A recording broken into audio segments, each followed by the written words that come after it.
I'm going to do a quick vlog whilst I try and get my last fly recording, and basically I'm going to tell you about the superb method which I have found in order to catch flies more easily.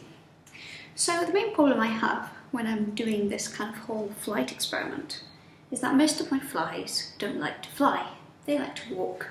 And for some, the problem can be really big, like you'll have the fly inside and you'll poke it with your hand and it will just like shuffle to the side and just not do anything. And that's a big problem because obviously I'm looking for good high quality slow motion videos of them going through the air. So if they're doing that, they're no use to me.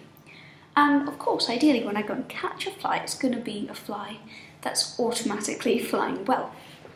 The problem I have right now is we had loads of maggots and they've all hatched out into flies. So it kind of sounds good, like there's probably about 100 flies in this tiny cage. So we have a large supply, but the downside is there are too many of them. So when I come in with my pot to go in and scoop up a fly, I'm probably going to scoop up more than one, but I only want one fly in there. And of course, if you then try and let some of the flies escape once they're inside the pot, the one that flies the best is probably going to escape the first, leaving behind the one that doesn't fly very well. As you may imagine, that's not the best way to catch a fly that flies well. So the method I found, which I'm going to illustrate with this little backup fly I got, which works for me right now, is I come into the cage with my pot and I put it upside down and I kind of disturb the flies. And therefore, flies that are able to fly pretty well and also like to go up, which is what I'm interested in, because they need to go up from the bottom to the top so that they will go through the recording volume, then they will probably go into the pot. And barely any of them do that, especially if you put it in the centre. So that's how I caught this guy, and as you can see, he seems pretty active even though I'm disturbing him.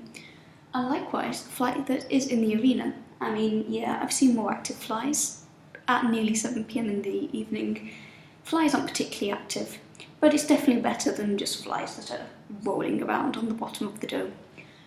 So yeah, that's my small innovation of the day, and I think it's working pretty well, so I'm chuffed about that. And I just realised there's no way, to be honest, I've been crap at eye contact in this video, but you wouldn't know because I'm wearing these ridiculous goggles, which are my infrared blocking goggles, essentially out of these machines, which I don't think you can see. Out of this here and these, we've got some very strong infrared light, which provides the backlighting for our videos without distracting the flies. So everything I see has got a cool tint of green. And I don't know if you can, however you can see that in the background, but if I were to put this in front of one of them, you can see them just there because it blocks out the light. It comes through his back, so that's pretty cool. But yeah, everything I see is underwater. In theory, they shouldn't destroy my eyes, but I'm always a bit paranoid about my eyes. They're not great to start off with, so why risk it when I can wear some cool goggles that will keep me protected anyway? Anyway,